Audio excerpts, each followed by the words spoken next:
we can give maybe we'll give a little bit more time for people to join, and as well as on the Facebook live stream as well.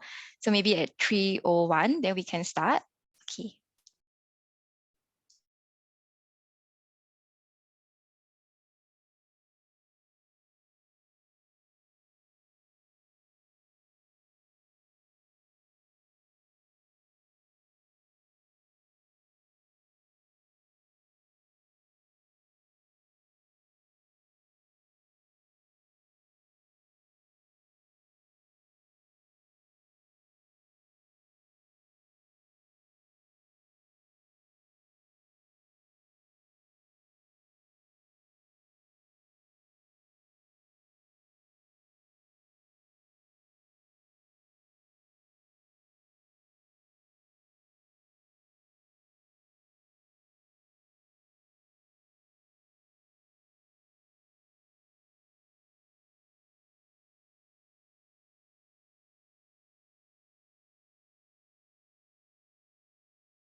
Okay, hi everyone. So for today's seller roundtable topic, it will be about protecting your brand and scaling your business with brand tools.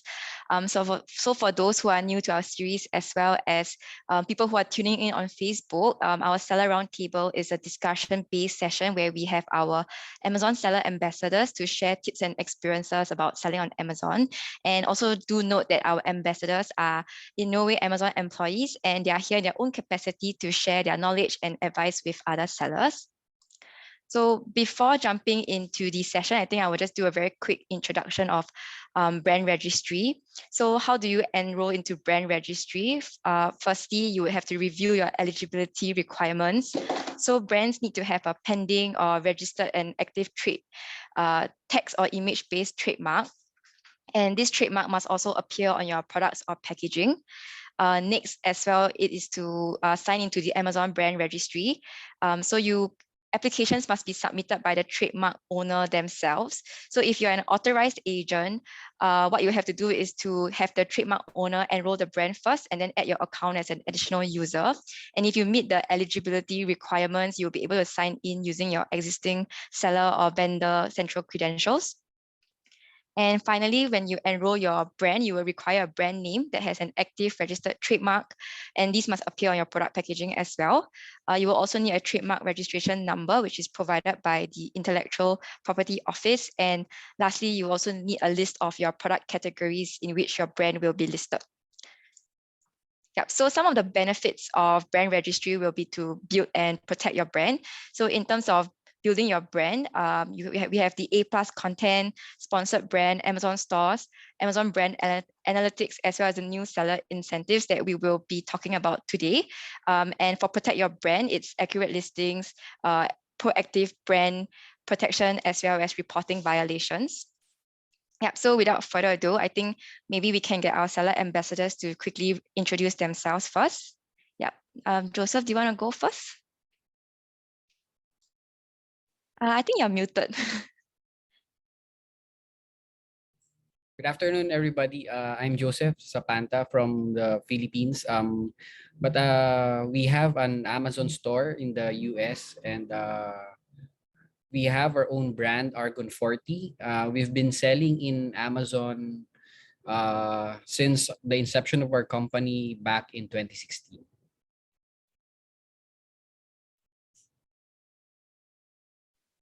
Okay, thank you, Joseph. Yeah, maybe Rui Hong, do you want to go next? Yeah, sure. Hi everyone. I'm Rui Hong. I think I've been a seller ambassador for maybe 2 years now. I've been selling from Amazon for about since late 2015. So we mainly sell in the US and EU market. It's been pretty interesting so far. Yeah, so happy to share my experience with you guys. Yep, maybe we can Debbie next. Yeah. Sure. Hello. Hi, everybody. My name is Debbie Chai. I've been selling on Amazon for, I think this is the 8th year now. And I have just started shipping actually by sea. So that's one of the new things that's very exciting for me because it's always been by air. So and I ship into FBA into about 15 marketplaces. I'm happy to talk to you guys about international expansion and anything else y'all want to discuss. So feel free to engage with us and ask questions today. All right, thank you, Debbie. Maybe we can have Felix next. Yep. Hi, everyone. My name is Felix. I'm from Singapore. I've been selling on Amazon since 2018. And my main focus is in the US marketplace. Yep, next. Yep, I think Lala is not here, but last but not least, can we get Smriti to share? Yeah. Sure. Hi everyone. I'm based in Singapore too. My experience is a little bit different. I'm not a seller for my own products, but I work for consumer brands on selling goods via Amazon. I've been working on Amazon for I guess about 5-6 years now, and I have worked with multiple Amazon stores across the globe. So yeah, happy to share my experience of how things were when we started and how far we've come. Thanks for being here. Okay, thank you to our seller ambassadors for that. So I think maybe we can start with the basics, which is maybe for our seller ambassadors, why did you guys decide to enroll in Brand Registry? And maybe what are some of the benefits and advantages that you have enjoyed since registering your brand? Yeah. Yep, I can go first. Yeah, so for me, I recognize an opportunity for my product to expand into a brand. So basically, opportunities to build a product catalog. And then I saw the need that I require brand protection within the United States. So having a trademark was the first thing on my mind. Yeah, and then of course that comes with access to Amazon's brand registry. And yeah, so I just one more thing I want to share is for me, I always make sure that my product is profitable and it needs to be able to pay for its own expenses. So that includes applying for trademark. And of course, the benefits for registering my brand with Brand Registry is I get access to the different tools like sponsored brands, brand analytics, and A+ content.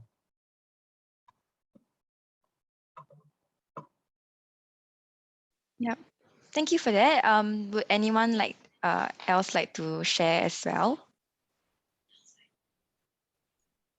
Yeah, I guess I can go. I think having a brand registry is important, especially when you're running your own brand, because you can protect your products or listings, which are your assets, from other sellers who might misrepresent what you want to convey for a brand, or for any malicious actors that wants to disrupt your listing, etc. So I think definitely something that you must get. Okay, yeah, maybe we can get just one more sharing. Maybe Joseph, do you want to go? Yes, similar to Felix, in our case, when we started the company, we really wanted to start a business for the long term, and definitely building a brand was the primary objective.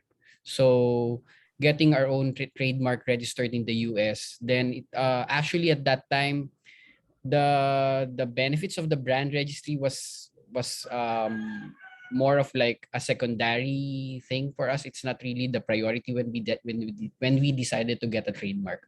But yeah, it was also good that apparently I think brand registry at that time was not really as big as it is now. I think now it's really more important, and all the products around it are more robust as compared to when we started back in 2016. But yes, I think for any business wanting to grow their business, developing their own brand is and registering their own brand officially in whatever country they're coming from is really, I think, is a must. All right, yep, thanks for sharing. I think a few of you have also touched on some of the tools, which is sponsored brands. We also have brand analytics, and we also have the A+ tools. And those are some of the features that we want to discuss today as well. So for the A+ feature, maybe some of you can share if you have, if you guys are familiar with this tool, and have you utilized it in your own business context? I can take that question. For me, when I first started, I realized that branding was very important. I applied for a trademark in 2018 for my brand. A+ content at that time was pretty much one of the only things that you could do to improve your listing. There were not so many opportunities for videos or posts at the time.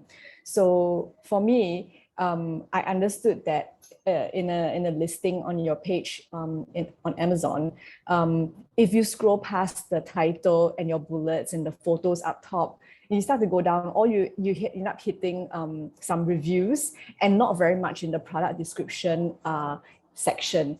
And that's where you can actually put in a lot of very good A+ content. You can put in photos, and there's actually a template or different templates you can use that Amazon provides you to help you make the page, the product description section very attractive. For somebody like me who's not very good at design, those templates are very, very helpful. So one of the first things I did was to populate my A+ content. It's not difficult to do, and Amazon goes through a bit of a checking process, a verification, make sure that you're not putting kind of unapproved or illegal information into that section. But to start off, once you become brand registered, that I would suggest that you start right off with that, because it's not advertising. You don't have to put any money behind it. And overnight, you can have a much more beautiful and engaging listing. Yeah, thanks for sharing that, Debbie. I think you talked about a very important point, which is how your product listing is actually like a outlet and avenue where you can really pitch your product to customers. And if you do that in a very creative and attractive way, it makes a really big difference for your product as well as for your brand as a whole. Yeah, so I think maybe just now earlier, Felix was the one that brought up A+ content. So maybe you could share a bit of how you yourself actually utilize these features. Yeah, definitely. So recently I discovered that I could actually feature other products from my brand under the A+ content. And I think it helps me with cross-selling. And a lot of my fringe products actually relies on cross-selling. So I found that this particular feature for the A+ content is very helpful. And then in addition, these are clickable links as well. So it brings customers to my other product listings. And I think that has helped me a lot with my sales. Yeah, thank you for sharing that. Yeah, I think it's very important also, like what you mentioned about cross-selling, and having a very attractive and well-made kind of page also allows customers to kind of view into what are the other products that you have, and they're also a little bit more interested in your brand as well. Yeah, does anyone else want to share maybe about the A+ content feature if they have utilized it in their own business context? And not about A+ as such, but I think another thing to add to what Felix was saying was the brand store that you get access to. I think once you are ready and you have a few assortment of things, that's a great feature for you to show your credibility, in terms of the range of your products, because there are Amazon is a very cluttered space. There are a lot of products right now, and of course people, it's your one chance to stand out, and having a nicely done brand store kind of gives people a little bit more faith in the legitimacy of your brand, and that can kind of help you stand out as well. Yeah, thanks for sharing that, Smriti. And I think actually that is one of the questions that we got from our registered attendees, which was they would like to find out in detail, how you can use storefront to push sales. So I think you mentioned about cutting through the clutter, having a more credible and attractive storefront is very important. So maybe on this note, would any other seller ambassador who have made use of this brand store feature would like to share a bit about their experience? Yeah, I can go.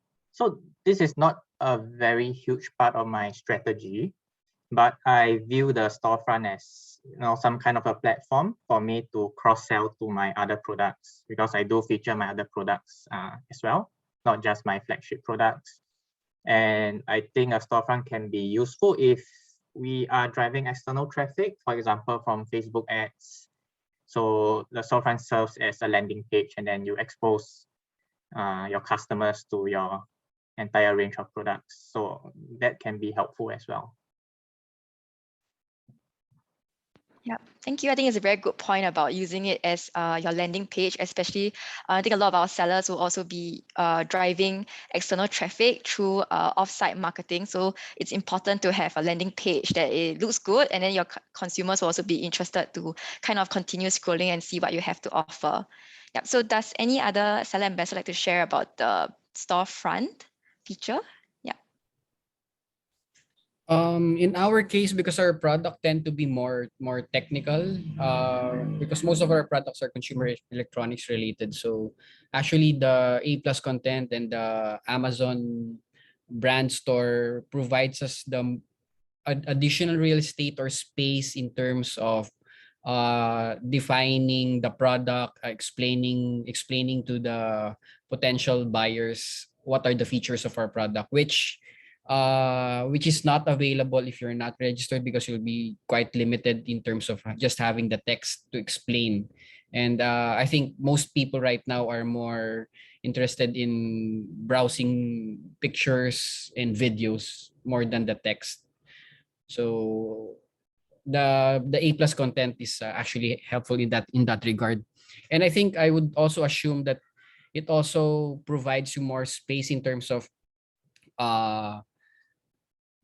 providing more relevant content to the specific keywords that you want to use or that you target with when you do other campaigns like a pay-per-click campaign. So yeah, at least in our experience, it provides us more space to explain the product at least.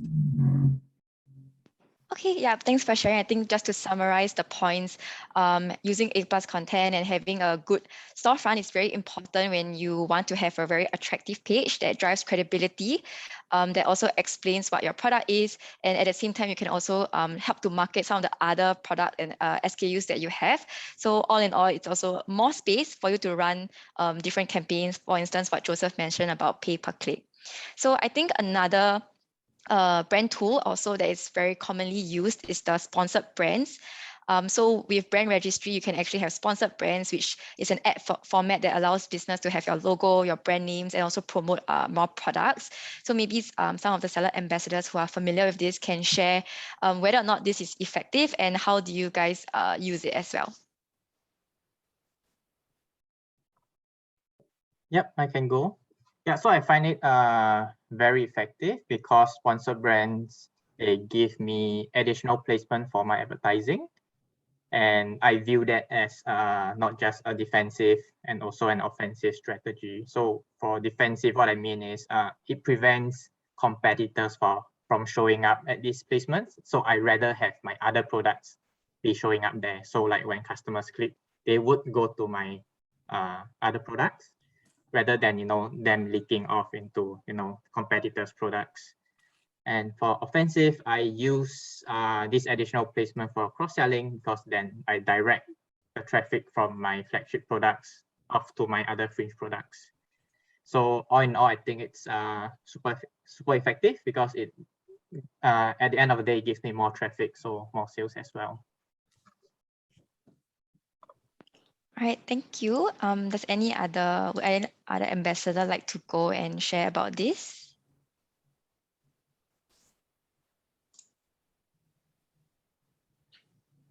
Yep.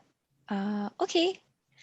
In that case, I think maybe just to summarize for sponsored brands, it is very beneficial because you can do both, like what Felix mentioned, which is a defensive and offensive method, and it's also tapping on like the crucial touch point in your consumers' purchase journey to really engage with your products and your brand as well.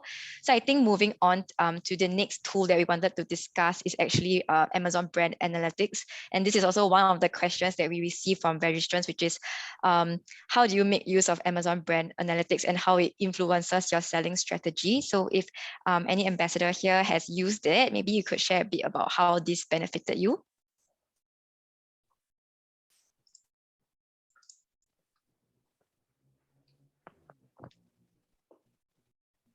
Yep, I can go. So to me, it's relatively new. So I did explore a bit and I found that one of the important things would be looking at the click share. So that's actually under the search term reports. So analytics tells me that, out of all the clicks that the customers are clicking on, like how much of the market share am I capturing? So this gives me insights into how attractive my product listing is. So whether my price point is correct or whether is nobody actually interested in my product. So yeah, so that gives me some indications about my product to market fit. All right, thank you for sharing that. Yeah, that's is there any other ambassador that has made use of this particular tool that would like to share? Yeah, actually for me, right, like the last two questions, Felix covered like almost everything for the topic, so it's hard to add stuff. But just one thing for the click share function that Felix talked about, and I think that's important for me is actually the keywords itself that were presented in that tool. So as you all know, there's like some algorithm for your listing to show up in particular keywords. It's good to know where you're selling, and if there's an opportunity, etc., you should take like the keywords, etc., and refresh your listing, your backend keywords with those keywords that you newly discovered from this tool. So that's something that you should regularly do, so your listing is always up to date. Yeah. Maybe Rui Hong, if you don't mind, could you share in terms of using this tool, was it easy to adopt? Because I think one of the questions was also like, it sounds very complicated to other sellers. So maybe in terms of your adoption and the experience that you had using the tool, is it easy to work with? I think it's just a few clicks, right? Yeah. Like I think you got under brand analytics. Then there's this portion on like I forgot the exact like label for it, but it's something like search terms or something. So once you click on that, you'll be able to see it already. It's not that difficult. Yeah. Okay. Yep. Thank you for sharing. So I guess both our ambassadors mentioned about the tool, which is the Amazon search terms report. So this tool actually shows you a popular search term in the Amazon store during a given time period, and with each term's search frequency rank and also the top 3 products. So this gives you a really good idea of what consumers across the board are looking for, what are they interested in. And I think Felix also mentioned that it helps you tell whether people want your product or are they not interested, which is very important from a seller's perspective as well. So I think just moving on to some of the questions that we got from registered attendees. So the first question would be also, how long did the ambassadors wait till after selling your products to register for Brand Registry? Yeah. Would anyone want to take this question? I'll start. So your question is how long did you wait? Yeah, how long do you wait before you decided to enroll into Brand Registry? Yeah, I actually waited 4 years because I started earlier and then there wasn't really Brand Registry. But also when I first started selling on Amazon, I wasn't serious. People start selling for a lot of different reasons, and I wasn't sure if it would actually work out for me. So I didn't actually care much about branding at all. I had a product that I got from the factory and I put some random brand, and I didn't invest a lot in packaging. and design. I really just wanted to see if the product would fly. When I found out that the product was sellable, then in order to grow the business, I realized that I had to put some kind of marketing effort behind it. And after 3+ years, I actually decided to rebrand, because the one I first started out with was kind of, I didn't put much thought into it. So when I started to build a brand story, then I rebranded on Amazon using the same ASIN, and started just basically sold out all my old branding and put in this new branding. And this is the time that I needed to bulk up the design, the sponsored advertising and everything. And I put in more investment in order to push the brand. That was when I decided to get a trademark and sign up for Brand Registry. And then since then, Brand Registry has, was it Ray Hong or Felix? Somebody was saying earlier that, oh no, it was Joseph. There are a lot more components to Brand Registry. Now it's become a much more robust tool. In fact, I think I probably only use a quarter or less than a quarter of it, because there are so many different components and I can't really keep up. But I think one of my pieces of advice to sellers is that it's really hard to keep up with everything that Amazon throws at you. All these tools, they sound amazing, but it's as a first-time seller, or if you're alone and you don't have a team, it's actually quite daunting when you talk about all these different tools. So pick and choose, start with one and then learn about it, and then pick up another one, and then pick up another one, and then grow your business that way. You don't really have to be concerned about making use of all these tools all at the same time. Yeah, thank you for sharing that, Debbie. I think that was very, very insightful and a lot of good tips in what you just said. Yeah, so I think just to summarize what you mentioned also is the importance of having kind of being ready at a time when you want to use all these tools. It's not a matter of how fast you adopt it and how many, but it's really like the right time. And also to equip yourselves with the knowledge that you need to use the tools. So we actually have a lot of resources available, like Seller University. We also have blogs, and also we have our Roundtable series, which is to really help you learn how to use all these tools and how you can maximize the benefits of it. Yep. So maybe we can get another seller ambassador to share with us as well. Like, how long did you wait before you did so? And maybe what are some of the push factors that compelled you to register your brand? Yeah.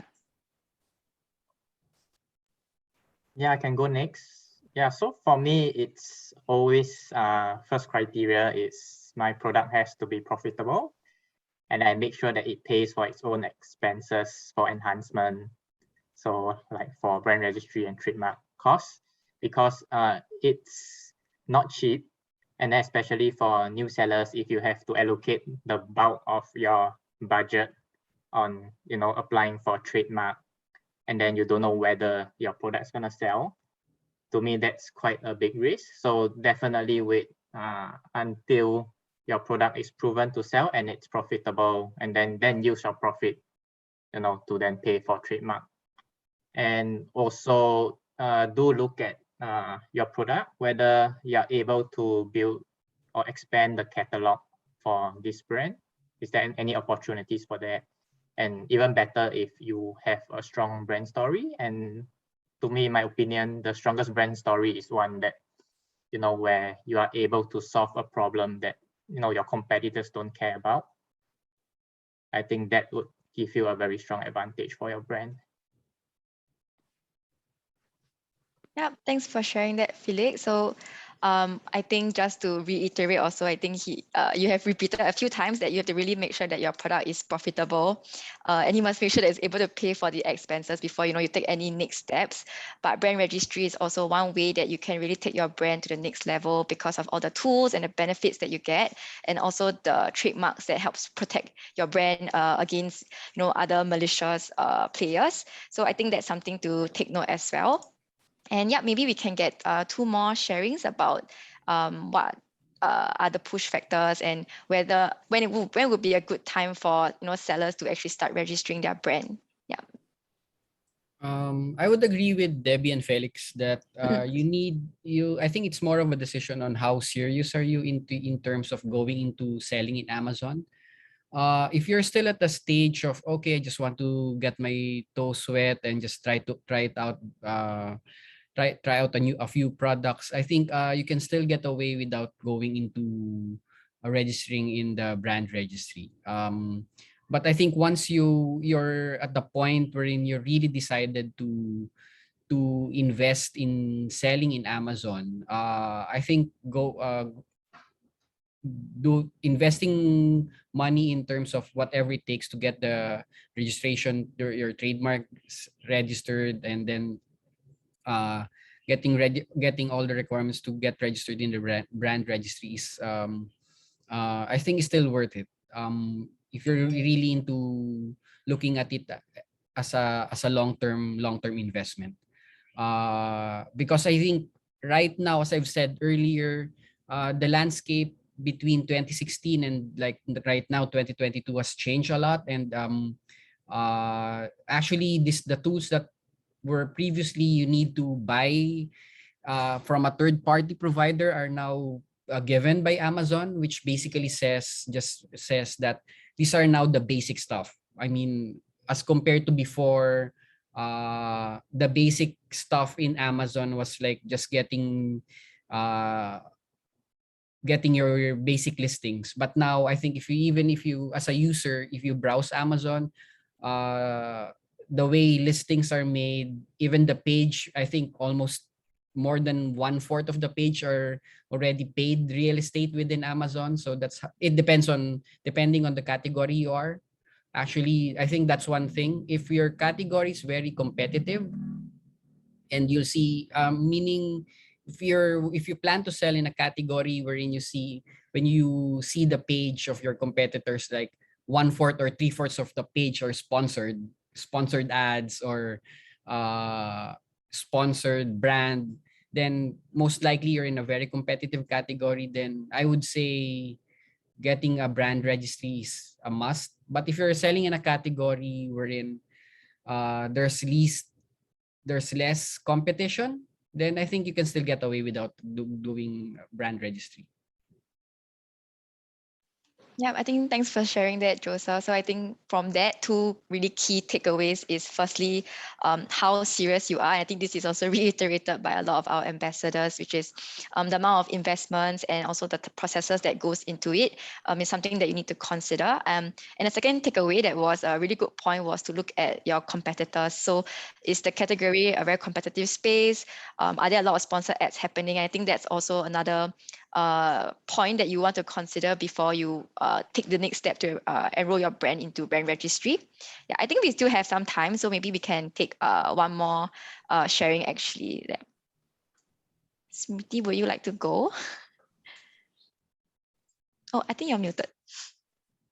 Sure. The question on the chat, is it?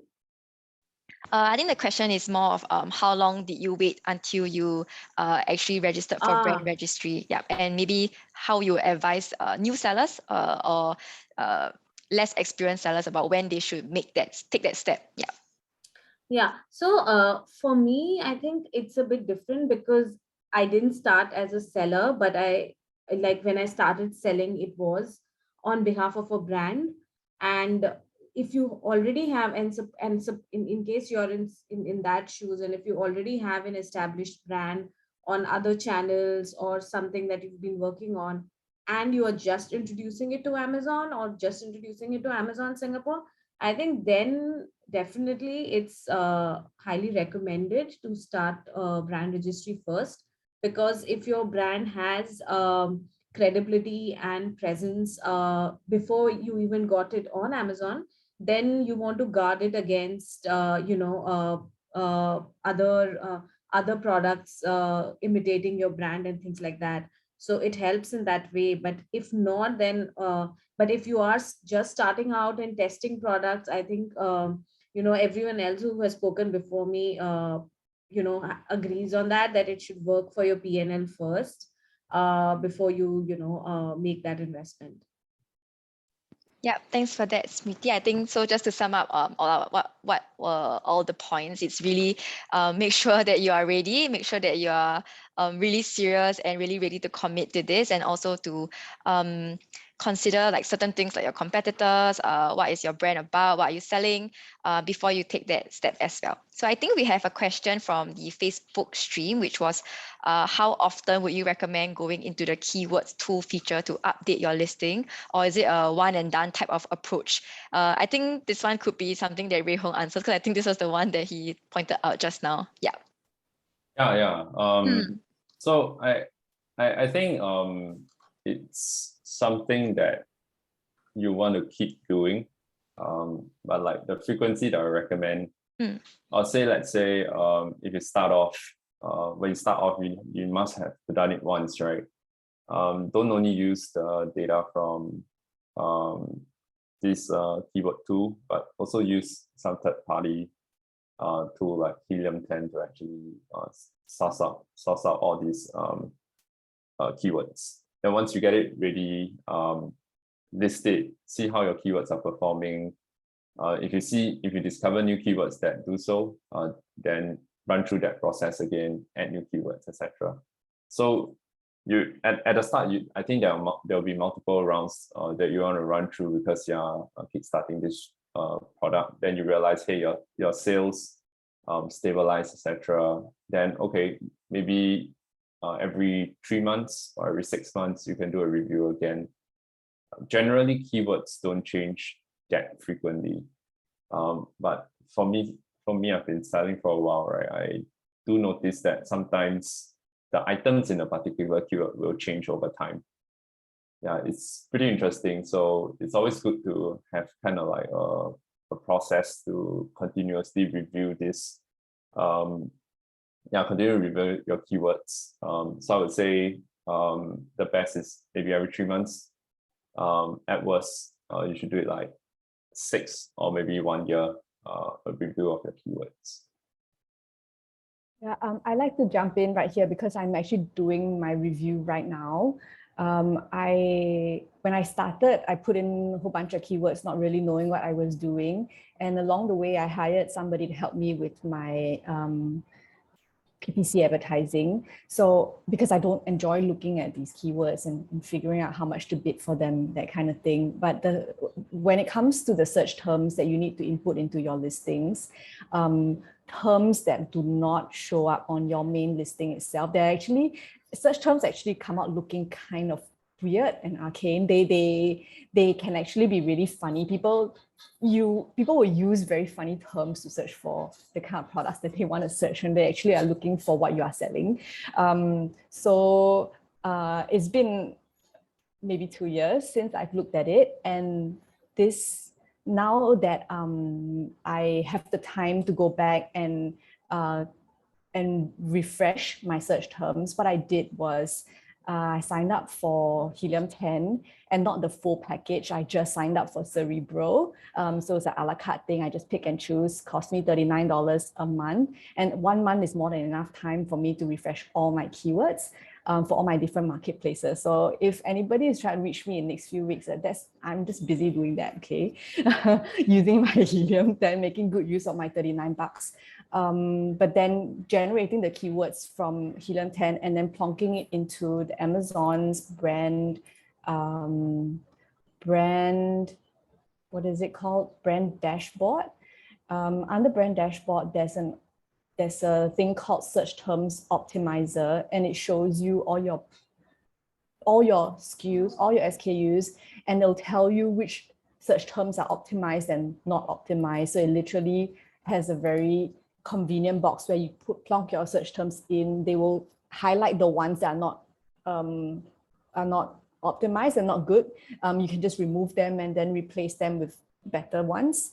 So I find it is a very easy to use and easy to understand what is this feature that Amazon provides. It's called the Search Terms Optimizer.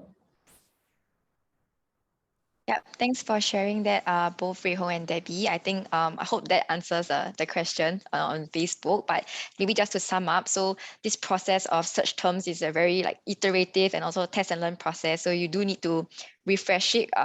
Maybe not like very often, but definitely it's not a one-off thing. And the best way to do it is, there's a lot of other tools and also even third-party platforms that you can tap on and leverage as well to ensure that you have the most up-to-date keywords for your product listings. Okay, and I think with that, if there are no other questions on Facebook, are there any questions on Facebook? Okay, yeah, and I think we can actually go to the next segment where we have actually an announcement to make about the new seller incentive. So I think I'll pass the time to Yi-Zhen, who will help us do the announcement for this. Thank you. Hello, hi everyone. Maybe before I go into the details, let me just first introduce myself. So I'm Yi-Zhen, account manager for Amazon Global Selling, and I help sellers in the rest of Southeast Asia like yourself to sell into our North American marketplace, which is US, Canada, and Mexico. Okay, so maybe let me just quickly introduce this exciting new program. So Amazon recently launched new seller incentives for new sellers in early March, I think 1st March. So the main purpose is to help new sellers like yourself to ease the cost and also the risk in your initial selling journey, especially on US. So I'll be sharing more about the program. Yeah. So what is this new seller incentive all about? The program actually stems from Amazon Go to enable new sellers like yourself to perfectly launch on Amazon stores. So speed actually matters in business, right? I believe most of you should understand that. And for Amazon sellers, especially, the first 90 days are critical for establishing all your marketing, fulfillment, pricing, and other practices to help you accelerate your performance beyond your launch. And perfect launch is actually what Amazon data scientists called the use of 5 selling programs: Brand Registry, A+ content, fulfillment by Amazon, automated pricing and advertising. All these 5 programs you should use within these first 90 days. And let's say if sellers like yourself actually take these 5 steps during this critical time frame, based on our research, you can actually generate sales more quickly and find success on Amazon.com. And I believe most of the successful sellers here, or the sellers ambassadors, have taken all these steps along the way. Yeah. So in essence, right, the new seller incentive program actually provide a suite of benefits to sellers in their first year of selling. So you need to take note, first year, which means you have to launch a buyable ASIN only after 1st January 2022, this year, to be eligible for all these incentives. Also, you must be a professional seller. And lastly, do take note that this program is only currently launched in US, Japan, and the EU stores only. So maybe you can move on to the next slide. In order to qualify for these benefits, you need to complete a certain task, or more or less 3 tasks, as you can see on the slide. We have categorized them. So for task 1, let's say if you wish to enjoy all the benefits for brand owner, you will need to enroll into Brand Registry within the first 6 months when you launch your store. So meaning you create a listing and send in FBA inventory and make it available for sale. So in return, you'll receive 5% bonus on branded sales for your first 1 million of branded sales, or in the entire year, whichever that comes first. And also secondly, you'll receive $200 credits for Amazon Vine enrollment and also $100 credit towards brand protection. For task 2, you will need to send in your inventory into our fulfillment center for FBA within 12 months once you have listed. So if you do that, you'll be able to enjoy $200 inbound shipping credits and also automatic enrollment into FBA new selection program. And secondly, under the advanced task, if you actually launch a sponsored product campaign with no end date, you'll also be able to enjoy 200 credits for your advertising campaign. And for task 3, lastly, if you adopt coupons, you'll receive $50 in credits for coupon redemption fee. So maybe we can go through subsequent slides to talk more in depth about each of the tasks and the requirements. So firstly, for Amazon Brand Registry, this is the expanded T and Cs and also the incentive you'll be able to receive. So for brand owners who have completed brand registry within 6 months after listing your first ASIN, you'll be able to enjoy 5% on branded sales, like I mentioned. Each month, you will receive bonus amount, which is equivalent to 5% of your branded sales sold the month previously. And this will be applied as a credit to the next month's referral fee. So in a sense, you are getting a rebate on your referral fee based on the 5% branded sales that you have made in the previous month. Secondly, there will be a 200 credit for Vine. So Amazon Vine program is actually a very useful program for brand owners to start getting your first few reviews. And currently the enrollment fee per parent ASIN is $200. So this credits essentially helps you to offset your first ASIN enrollment into Vine program. And lastly, there will be $100 credits for transparency. So what is transparency? Usually for brand owners, if you want to make sure your customer know that your product is authentic, you can actually generate a transparency code, put it on the product. So when customer receive, they will be able to scan and to make sure or to check whether on our ad, whether it is an authentic product. So brand owners will be able to receive $100 in credits applied to the fees charged for enrolling your new ASINs into this program. And next. Yeah. Okay, so for fulfillment by Amazon, so to help you ease the cost slightly on sending your inventory to our fulfillment center or even trying FBA, right, for the very first time.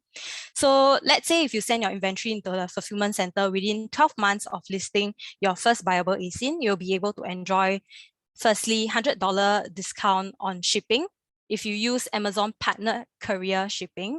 However, this is currently only available for US sellers, so it won't be applicable for sellers in our regions. So the one applicable would be the 200 credit for using Amazon Global Logistics to ship your inventory from China to the fulfillment center in US, UK, and also Germany. Yeah, correct. So let's say if you are manufacturing your products from China, you'll be able to leverage on this 200 credit if you use Amazon Global Logistics to ship from your the manufacturer or supplier into our fulfillment center in the US, for instance. And secondly, it will be the $200 free promotional clicks if you actually start your first sponsored product campaign for your FBA ASINs. However, it will be given or separated into two different segments. So you'll get your first $100 when you enroll and launch a campaign with no date. And subsequently, after you have advertised the campaign for at least 30 days, you'll receive your next $100 credit. And all these credits you'll be able to monitor and view under your advertising console. And lastly, I believe some of you might be familiar with the FBA new selection program. Now you'll be automatically enrolled as long as you send in new to FBA ASINs to our fulfillment center. So some of the benefits you'll receive is free storage, free liquidation, and free return processing for a limited time. So for more in-depth benefit or like T's and C's, you can actually click into this session. You can use this benefit for unlimited number of new parent ASIN each year as well. Then maybe you can move on to the next slide. Yeah.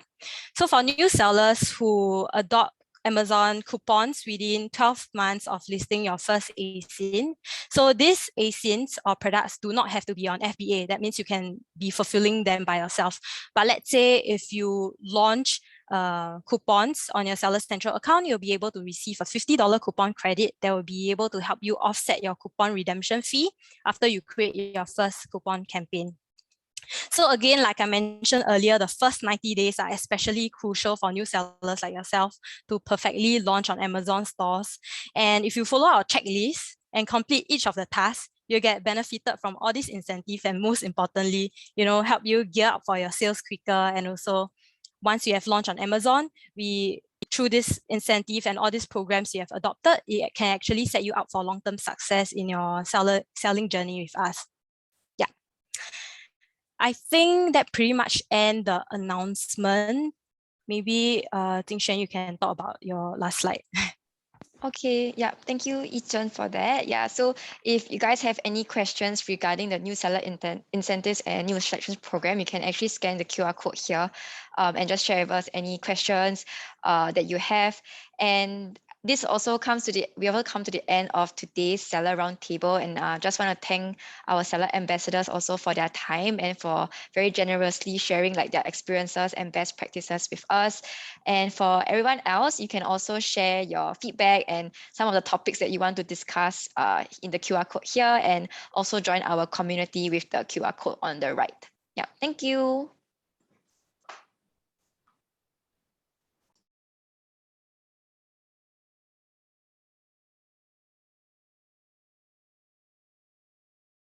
I'll leave the screen on for a while so that whoever wants to scan it, they can go ahead. But if not, everyone, you guys can also leave already. Thank you so much. Thank you. Thanks, Ichun. Thank you.